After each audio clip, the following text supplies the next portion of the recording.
these were all new people. These were all smart, brilliant, fun people I'd never seen before. It was in that moment I knew we had something, but I really honestly didn't think we had an organization until the first summit. Welcome to Lesbians Who Tech. We had over 800 people show up. And we also had the support of some pretty major tech companies early on because they also wanted to solve the problem of more women representation in technology, specifically more LGBT women. And in that moment, I knew I wanted to show up and build this thing. So we launched in New York, DC, LA, Portland, and all over the country. We hit 5,000 members, 10,000. Launched chapters in London, Berlin, Tel Aviv, Brazil, and Shanghai. Launched a coding scholarship for LGBTQ women and a mentoring program called Bring a Lesbian to Work Day. And today, we are a global community of 15,000 queer women in technology and our allies. Lesbians Who Tech last year literally changed my life and the whole story of our company. Our user base doubled in the space of like 2 days and then doubled again in 2 weeks. We had offers of investment. For me, it has been the best conference that I've ever been to. The fact that all the speakers are hanging around. The speakers were amazing. I couldn't imagine anyone we could be more proud of than our Chief Technology Officer, Megan Smith. Unlike all these other conferences in tech, where you can't go up to the speaker or you've got to stand behind 50 6-foot-tall white guys and then you're lost in the crowd. It was just people who are on my level in many ways. I don't think there's any place like it.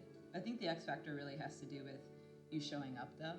If you show up, what I can guarantee is that it's something that you'll have connection with, you'll meet incredible people. Lesbians Who Tech creates a community for sure. People of color are invisible within the tech community, women are frequently invisible, but when you bring them together and we're actually able to look at ourselves, I think something special happens. It goes from just being a community to actually being a movement. The energy in that space is unlike almost anything I've ever seen. Holy shit! This is awesome!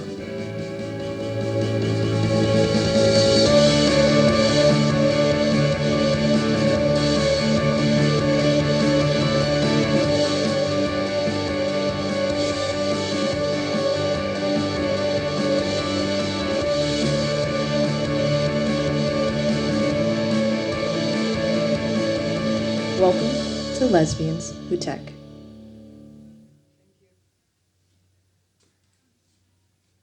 So Lesbians Who Tech, amazing conference, amazing organization. It was one of the first tech conferences I went to in New York City, and I felt immediately accepted.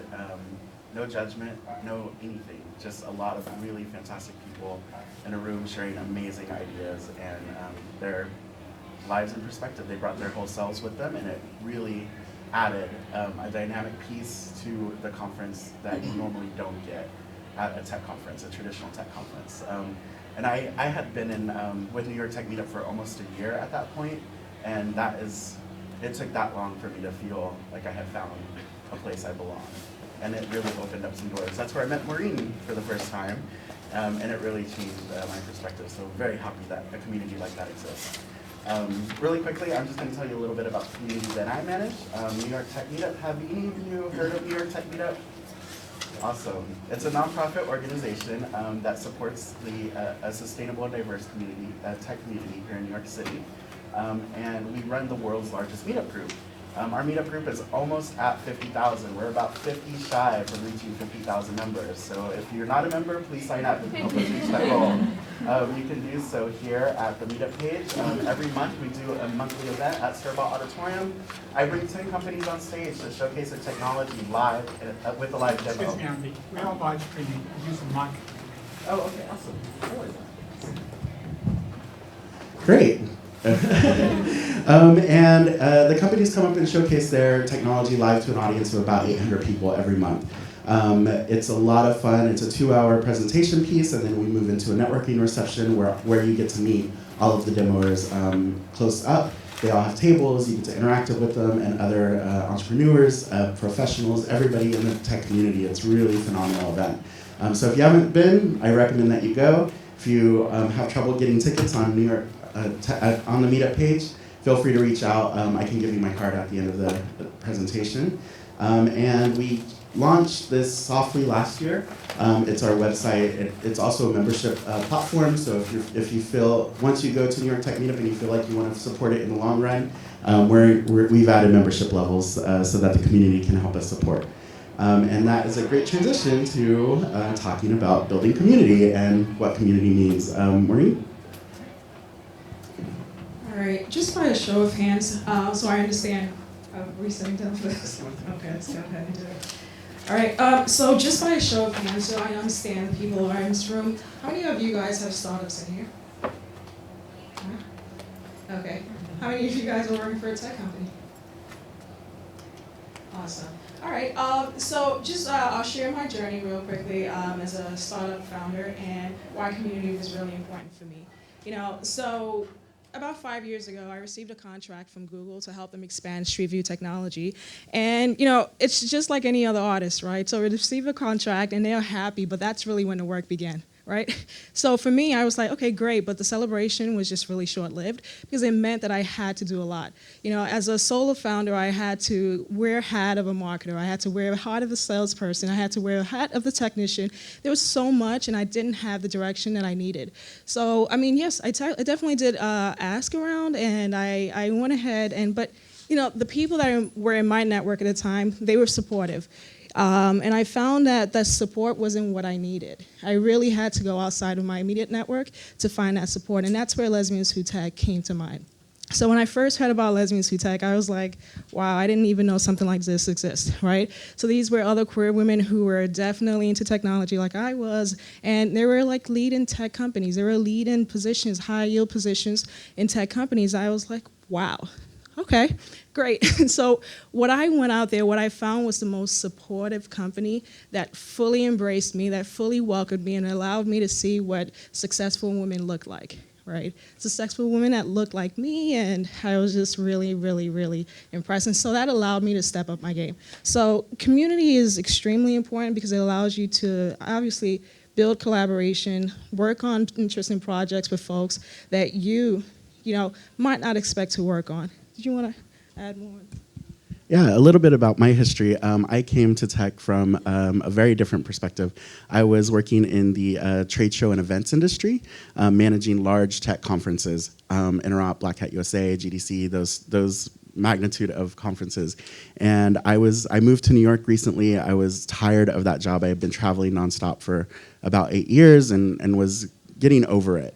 Wanting to experience New York a little bit more, wasn't really meeting a lot of people here, and I wasn't growing in my position. And every time I would come up with these solutions to problems we were facing, upper management at a large company doesn't really listen. They don't really listen very well. So I felt like my voice wasn't being heard, and they kept telling me things like, well, you're inexperienced. Like, I've been doing this for 8 years. I know a little bit about what I'm doing now. And I would prove myself time and time again. And I started to look outside of my current role, and a friend of mine, again, just a random friend of mine, kept saying, have you thought about moving into the startup space? You're really amazing at what you do. You could do project management, you could do product management, like you understand how things work and what project timelines are and budgets, and you'd be a great fit. And I'm like, I don't know, I have no startup experience. I don't even know a lot about entrepreneurship and the security piece, right? Like, oh my gosh, I would lose my 401k and I'd lose my insurance coverage, and I don't know. And so as I started looking, my friend told me, oh, Jessica Lawrence, she's the executive director of this organization called New York Tech Meetup.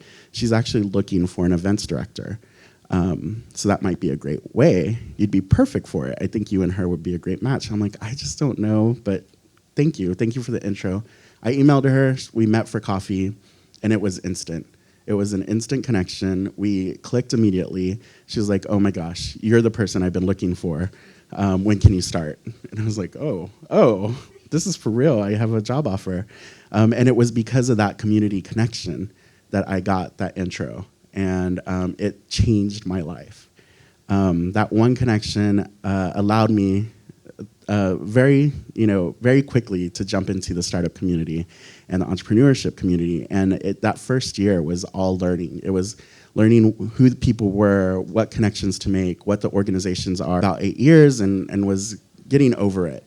Wanting to experience New York a little bit more, wasn't really meeting a lot of people here, and I wasn't growing in my position. And every time I would come up with these solutions to problems we were facing, upper management at a large company doesn't really listen. They don't really listen very well.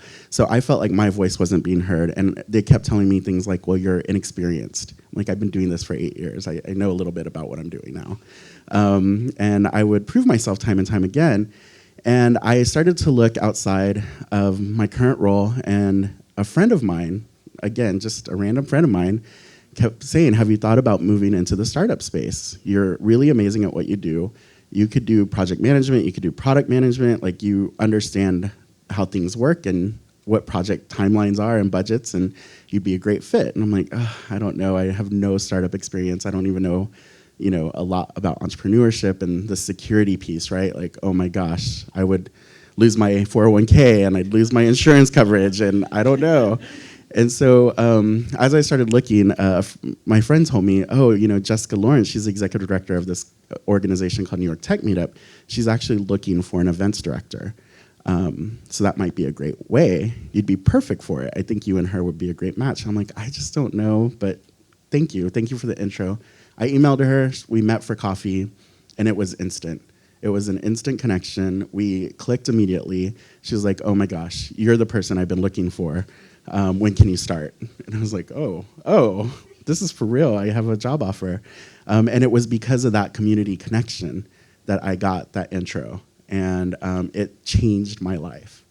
That one connection allowed me very quickly to jump into the startup community and the entrepreneurship community. And that first year was all learning. It was learning who the people were, what connections to make, what the organizations are out there doing this work, what communities existed, how we as a community overarched the tech community and influenced policy change, things that were happening at that point in New York tech ecosystem. And it was really phenomenal to see the power of these communities that were being organized. And I was like, look at me. I'm not your typical business person. I've never had gigantic aspirations to lead organizations or to be a leader in the industry. And I've never seen anybody model that looked like me. So my aspirations were, I need to find a company, I need to get health insurance, and I need to make sure that I can save for retirement. And that finding this community has really opened up my eyes. It took me, like I said, almost a year to feel comfortable in it and to start to feel comfortable. Sometimes I go to conferences and meetings at American Express or JP Morgan Chase, and I walk in like this and I feel instantly like, oh my gosh, I'm in the wrong place. And then I turn back to my communities and realize that, oh wow, this is where I draw my strength and power from. And it's really important. I found the Lesbians Who Tech, I found Start Out in Tech, and a friend offered me the opportunity to take over as organizer for Gay Tech Meetup, which I was like, another gay organization in the space. But I started having events and people were coming. And so I saw that there was this need for community continuing through. And in the last year, we've grown it from 500 people to 1,500 people. Just by having an event once a month. And it's really awesome to meet these individuals that are coming and looking for that sense of community.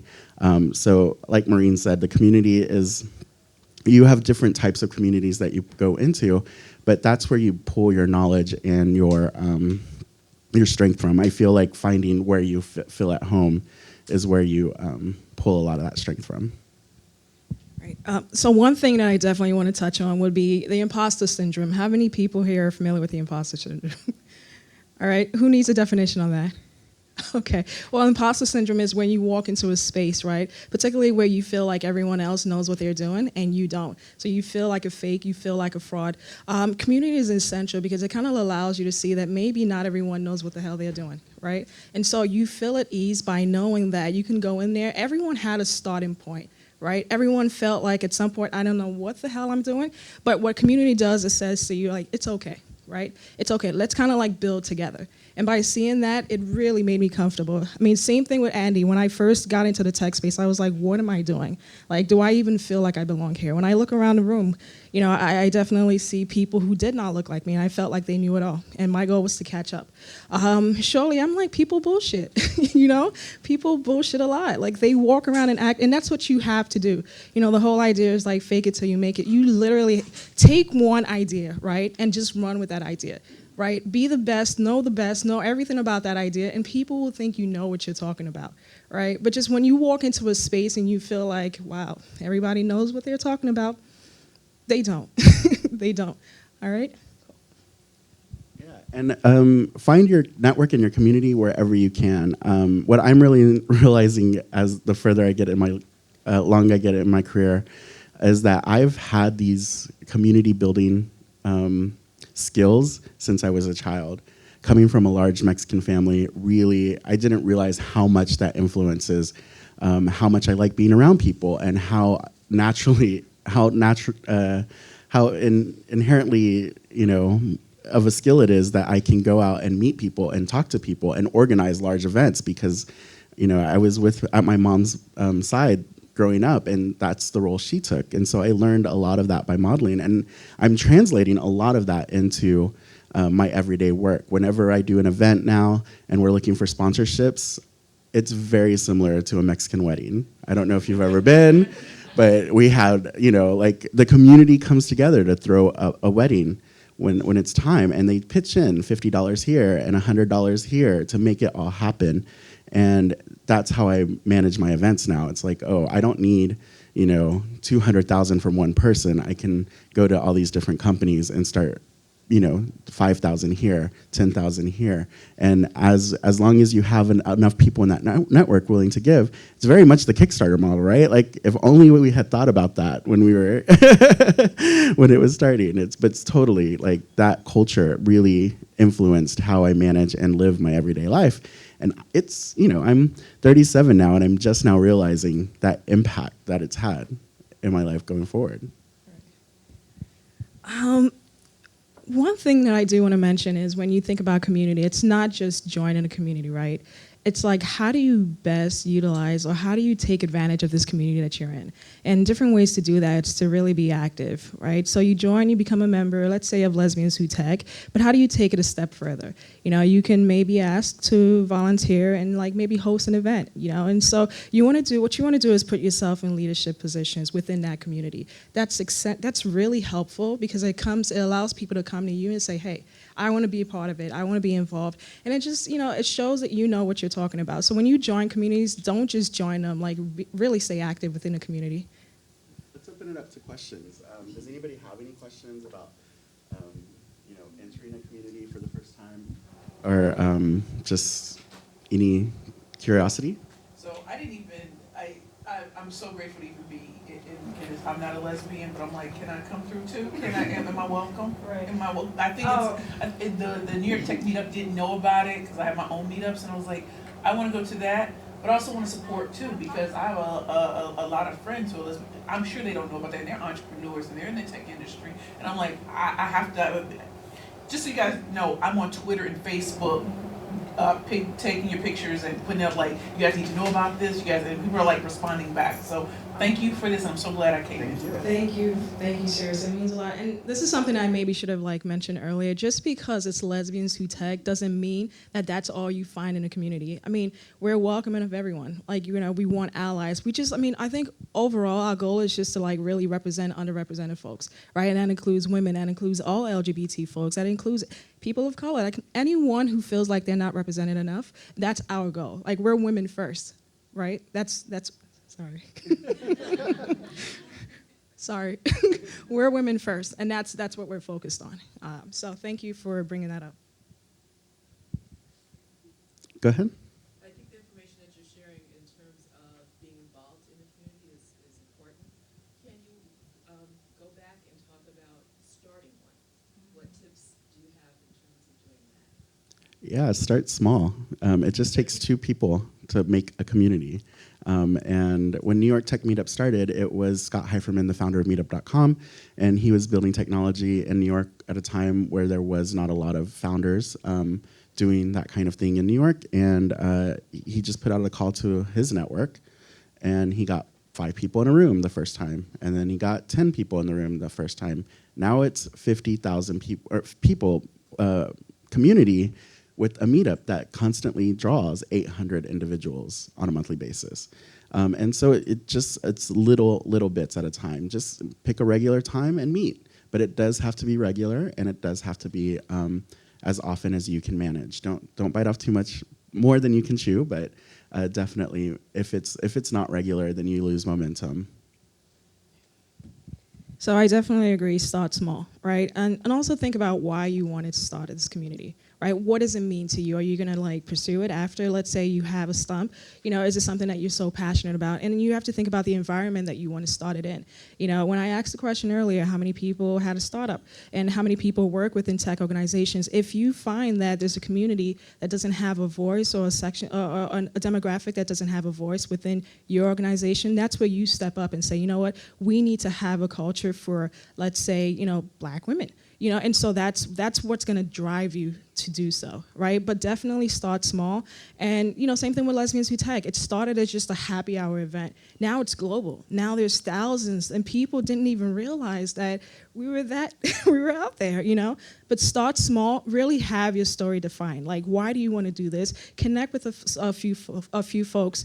I think nowadays, like the lean startup methodology, you can apply it to almost everything. What you want to do is start up with a single idea and then test that idea. See if that's something that people are responsive to. If they are, okay, great. Move it to the next audience. Then it just starts to grow from there. But really start small and test. Any more questions? In the back? I have never been with any NY Tech Meetup. Like I'm staying at New Jersey, and I would like to start to get into touch with the NY Tech Meetup. So, what is the first step for me to get started with this? The first step is to go to meetup.com, find us on meetup.com, and just register as a member for the organization. And then the next step after that is to find out when the next event is. Our next event is April 11th at Skirball. And the tickets are $10. If for some reason you're not able to afford a ticket at that $10 price line, just email me, and we have a certain amount of scholarships available every month. So definitely, we try to keep the barrier to entry very low, and it's just getting the courage to go to one of these events. If you are looking for people to go with, I always recommend that if it's your first time and you don't feel super comfortable, find 1 or 2 friends to go with and convince them to do you this favor and go with you, just as companions, and make things more comfortable. But I promise you, the community who is there is very open, very nice, very accepting, and it's really been I plan this event every month. And every month, by the time we get to the event, I'm like so exhausted. And by the time I leave the theater that night, I am so energized by the conversations that are happening, the demos that happen on stage, everybody coming up to us and saying, that was amazing, I've never seen anything like that. And I use that energy every month to make sure that things continue forward. So again, just sign up on the Meetup page, and if you need any guidance, feel free to reach out. Next question. So how do each of your organizations, I guess, integrate with maybe the larger companies and industries like JP Morgan or those type of, I guess, bigger players? How do you integrate, a community with those larger industries? For New York Tech Meetup, we work to represent the entire New York Tech Meetup ecosystem. So that means large enterprise companies, as well as very small startup founders and anybody who's working in tech, whether it's at a tech firm or a non-traditional tech classified place. And as long as they're interested or doing tech, then we try to represent them. But we work on a day-to-day basis with the larger corporations. Mostly as sponsors. They sponsor our organization, and then we work to help them with their goals, their marketing goals, their hiring goals, things along those lines, to make sure that our community is tapped into those pipelines. We also help them with volunteer opportunities, internships, if they have positions for internships. We also connect them with other community organizations that need those introductions to those larger companies. We act as a hub, a central hub for the New York tech ecosystem. And our biggest strength is connecting people and community organizations to some of those larger enterprise. So for Lesbians Who Tech, it's really about the same thing too. It's about connecting and really talented folks to tech companies. So much like New York Tech Meetup, we get a lot of sponsorships from like tech companies like Google, Facebook, Amazon. We just did an event at Twitter, and so it's a matter of like there's this belief that there's a pipeline issue, right? That there exists no women who tag, no women programmers, and so forth. And we obviously prove that that's not the case. And so what we do is like through initiatives such as Tech Up, where we hire and we try to introduce talented programmers and developers, even non-technical roles to these tech companies like Google. It's like those are the initiatives that we have to integrate what we're doing.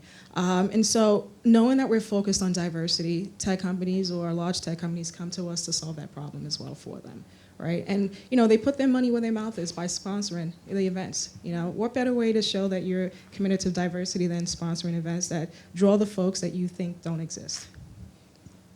I went to an event in that is one community with the meetup thing, but they were looking for the local students. I'm international one, so will it be impacted if I join you or because I will be no student anymore after this May. I will start my work somewhere, so I will be not the student after this. So is it fine with you, right? If I'm international or I'm not the student after this? So just so I understand the question, you're just asking if it's okay if you join even after you're... I'm international student, so I came from India and I'm joining the school here. So is it fine with you or the community which you are running? Definitely. The New York Tech Meetup is very unique in that way. We're a global community with focusing on local issues, and we have members from all over the world. They come and visit, they join, and then they stay connected through our newsletters just to know what's happening in the New York tech scene. And a lot of them, they never know when it's going to bring them back to New York, so they stay connected to the community. And we find a lot of value in that as well because it helps us understand what's happening outside of New York City and how it's influencing the greater tech industry overall. So I'm constantly having conversations with organizers from the Paris Tech Meetup and the Berlin Tech Meetup, and it's really great to see how that model was taken and adopted by people who had come to New York, experienced it, and then took it home and created their own thing.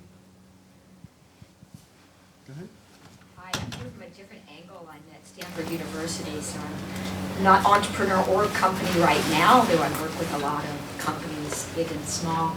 I'm wondering if your groups work with any universities, and I'm here because we're doing we did a Women in Data Science conference last fall. We're doing another one in February, so they asked me to speak here about it. But what we're really hoping is to find partners because we're going to live stream around the world. And I don't know if you've worked with universities, done any live streaming events, but we want to find ways to tap into the New York tech scene so we can get these amazing women in data science, exposed and shared with everyone. Okay. So what does a partnership look like? I mean, can you give me an example? Yes, and I'll be speaking on it more later, but what we're hoping is to have these women in data science ambassadors in other parts of the world who would either commit to having an event, a joint event. We do have some big sponsors already, like SAP and Google and Walmart and Microsoft, but that would perhaps host an event. We have Stanford live streaming the videos. There can be some local speakers, of course, and we provide templates, breakout sessions, an online platform to connect everyone together. And Twitter feeds, so during the day, people are connecting around the world about women in data science.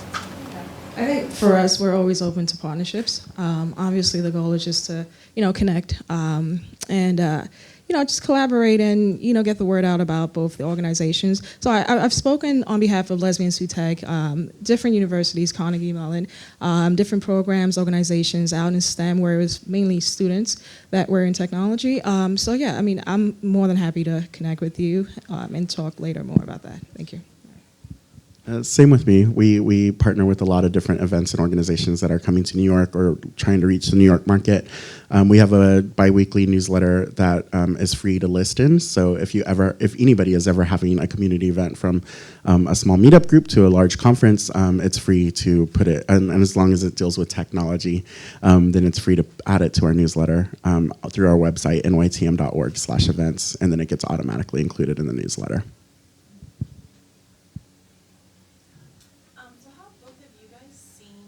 Industry and the community change, maybe for good things, bad things, just in general, since the community has grown and as we've kind of come up in the tech industry? I definitely experience it. It's very different. I started with New York Tech Meetup just over 3 years ago, and our focus was really about promoting the tech industry of New York City. Like outside of New York, a lot of people were like, "Oh, there's people doing stuff in New York. What are you talking about?" And in the last 3 years, I'm sure you've seen an explosion of the tech community here in New York. And so the focus has shifted. I think it's no longer just getting the word out. It's like, how do we make it sustainable? How is this going to be here for the long term? And how do we incorporate it into the city through policies and culture? You know, our New York culture is very different than Silicon Valley culture. And I've lived in both places. It's very apparent. And the amount of community here is what really makes it strong. And that was very apparent from the start when I started with New York Tech Meetup. Just the number of meetup groups that exist, the different types of meetup groups that exist, the different types of tech organizations that exist. And it's phenomenal. You know, being here at MIST, we work really closely with Silicon Harlem. We work with the Bronx Tech Meetup, Coalition for Queens. There's just so many amazing people doing community-focused tech building here that's really what makes me feel encouraged about the future of tech industry. And it's really, I think there's a big change in the way people look at tech, and you know, the diversity conversation is obviously increasing. And I feel like people in New York are not just throwing around the word, they're trying to really figure out what groundwork needs to happen and how to tap into the groundwork that already exists forward. It's not moving as fast as some of us would like, me included, but it is great that we're getting approached and having these conversations forward. Okay. Wow. So what I think is happening is that I've seen all these initiatives become really infectious, right? So you today might come out to an event on diversity, and tomorrow you're leading an event on diversity. And that's allowing other people to start having these conversations and necessary conversations. I think I love the growth so far. I mean, when you look at organizations like Black Girls Who Code, it's kind of like, wow. Right now, their impact is known within communities that are not maybe African American, but they know of their work. And so I love the fact that all these initiatives, it's really infectious. There's still a lot of work to be done, but I love that progress is happening. And that's the biggest thing I've seen. I've seen companies that I would never think support initiatives like ours, and it's just amazing to see that they're fully backing, you know? And it's amazing. It's amazing. There's a lot of work to be done, but we're making progress. I'm going to add one more thing. New York is unique because we have so many different industries located here. And we are seen as a world capital for a lot of these industries. And what's really different is that a lot of those non-traditional tech industries are turning their attention to tech. And so they're hiring more tech professionals. They're looking for ways to engage in the startup community, in the entrepreneurship community, how to create entrepreneurship within their own companies. So all of that is, you know, that was not there even 3 years ago. And now we're seeing a lot of that, them putting their money where their mouth is and like trying to figure out, oh my goodness, I need to play catch up now. I need to engage with this tech community. And it's encouraging. It really gives me hope that, you know, we can grow this in New York and not do too much damage. And, you know, that is something that scares me every day is like, oh my gosh, what are we as an industry doing to the bigger community of New York, and are we being responsible? And those are questions that I feel people are asking here, which is really good.